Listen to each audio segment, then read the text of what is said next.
Hi, this is Jessica with Dining Traveler, and welcome to the Dining Traveler cooking series where we make dishes from our favorite destinations at home. And this time we're drinking. We're gonna make Coquito de Almendra, Almond Coquito. You guys know that I love making coquito. It actually makes me feel like I'm back in Puerto Rico, even though I'm in gloomy Brussels, but what can we do? This video and recipe is brought to you by the National Museum of Puerto Rican Arts and Culture, which has some fantastic Puerto Rican programming in Chicago, but also virtually and with partnerships throughout the United States. So make sure you check out the link in the description and support them. The first step in making almond coquito is to roasting the almonds. I like to use fresh unpeeled almonds. I think those bring the best flavor. I'm gonna put them in the frying pan and I'm going to let them roast for around 1 to 2 minutes until they become a little bit fragrant. Just remember that it goes really fast from roasted to burnt when dealing with nuts,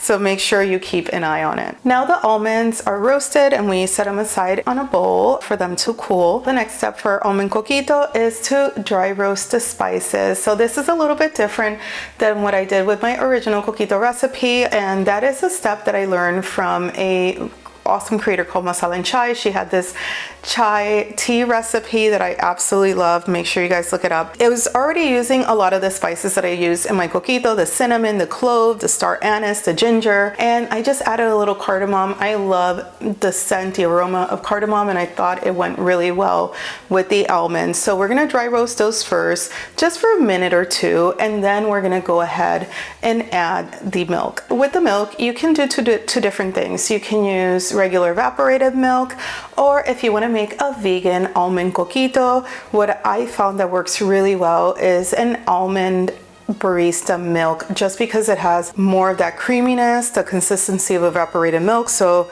that's what I'm going to use. We're going to cook this for around 5 minutes in a medium heat. Then we're going to take it off the heat and let it cool for around 5 more minutes. Now to make the coquito, and it seems like a lot of steps, but it actually goes pretty fast. So we're going to fish the spices out of the milk, and I must say it smells delicious. What I am gonna do is get a tiny piece of ginger like I did in my original coquito recipe and put that in the blender because I love ginger. You don't have to do it. And to be on the safe side, let's just do a sieve. Now we're gonna follow up with the rest of the ingredients: the almonds, the coconut milk, the cream of coconut, condensed milk, and of course the rum. And what I tell folks is with the rum, I like to start with a cup. My ideal number is a cup and a half, but if for those who it's your first time making coquito, or it just depends on your audience, start with 1 cup because it's really easy to add more than if there's too much rum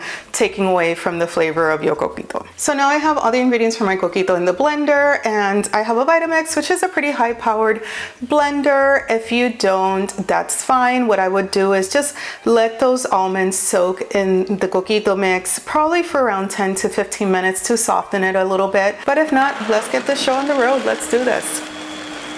So now the coquito is nice and blended. We put it through the blender around 3 to 4 minutes until those almonds are completely blitzed. And what we have is a bowl and a sieve. One of the things that I've noticed with some almond coquitos that I've tasted before is kind of that grainy, sandy texture, and putting it through the sieve will make sure that your coquito is nice and smooth. And you want to do it in batches just so it goes in a bit more smoothly. What I'm also going to do is just use a whisk. That ensures that the coquito is going through the sieve faster. Now we're filling our coquito in a bottle, and I'm that crazy Tia that is always collecting bottles throughout the year of nice liquor bottles, wine bottles.